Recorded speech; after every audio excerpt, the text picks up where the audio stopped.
কেউ কেউ ম্যাচটিকে বলছেন ফাইনালের আগে আরেকটি ফাইনাল। ভারত শুরু থেকে টুর্নামেন্টের অন্যতম ফেভারিট, অন্যদিকে কঠিন গ্রুপ পেরিয়ে অপরাজিত থেকে সুপার 8-এ উঠেছে দক্ষিণ আফ্রিকা। বিশেষ করে গ্রুপ পর্বে নিউজিল্যান্ডকে যেভাবে অনায়াসে হারিয়েছে তারা, তাতে অন্য দলগুলোর জন্য স্পষ্ট সতর্ক বার্তা গেছে। রবিবার সন্ধ্যা 7:30টায় দুই দল মাঠে নামছে। ম্যাচটিকে তাই আরেকটি ফাইনাল বললেও বাড়িয়ে বলা হয় না। যদিও এই ম্যাচের ফলে এখনই সেমিফাইনালের ভাগ্য নির্ধারণ হয়ে যাচ্ছে না, তবুও উত্তেজনার ঘাটতি নেই, কারণ 2024 বিশ্বকাপের ফাইনাল স্মৃতিতে এখনও টাটকা।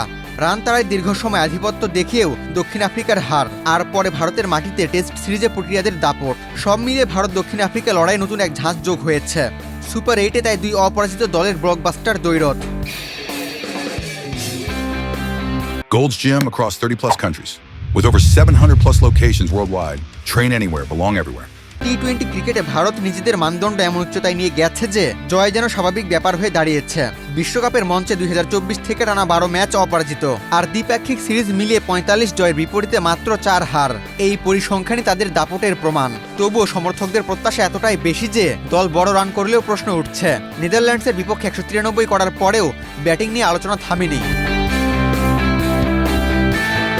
বিশ্বকাপে দক্ষিণ আফ্রিকার বিপক্ষে ভারতের রেকর্ড আত্মবিশ্বাসের, 7 বারের দেখায় 5 বারই জয় পেয়েছে মেন ইন ব্লু। সাম্প্রতিক লড়াইয়েও এগিয়ে ভারত।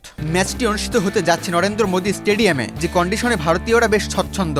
যদিও দক্ষিণ আফ্রিকাও এখানে একাধিক ম্যাচ খেলে অভ্যস্ত হয়ে উঠেছে। দুই দলই এখন টুর্নামেন্টের অন্যতম ফর্মে থাকা দল।